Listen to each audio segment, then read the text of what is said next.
Hello फरा लाल साहबा, तसव्वुर roster बोल रहे हैं। बस फरा लाल साहबा, तेरा उत्तो उत्तो यहाँ ठरदा रहिंदा, कदी फोन तक कीता नहीं तू मैनू।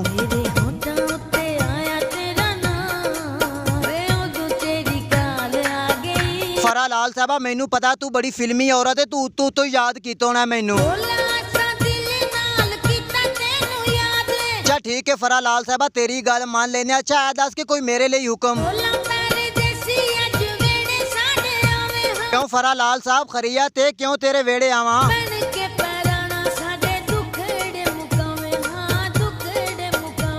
नहीं फरा लाल जी, मैं नहीं आना तेरे कोल। तू क्या सी कि मैं आवांगी तेरे कोल इत्थे? क्यों फरा लाल जी, इत्थे कोई सलाब आ गया, तू क्यों नहीं आना? कोई वजह तो दस।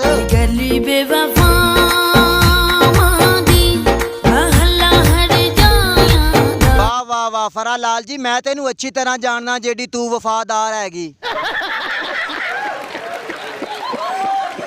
बाय मेरे प्यारे दोस्तों, मैं हूं तसव्वुर रोस्टर। आप देख चुके हैं तसव्वुर रोस्टर यूट्यूब चैनल। आज की इस वीडियो में मैंने रोस्ट किया सिंगर फरा लाल को। अगर ये मेरी वीडियो अच्छी लगे तो मेरे चैनल को सब्सक्राइब और मेरी वीडियो को लाइक कर दें। तो जाते जाते बेल आइकन के बटन को ज़रूर प्रेस कर दें, क्योंकि नई आने वाली वीडियो की नोटिफिकेशन आपको मिलती रहे। तो इंशाल्लाह मिलते हैं नेक्स्ट वीडियो में। आपके लिए खुदा हाफिज़।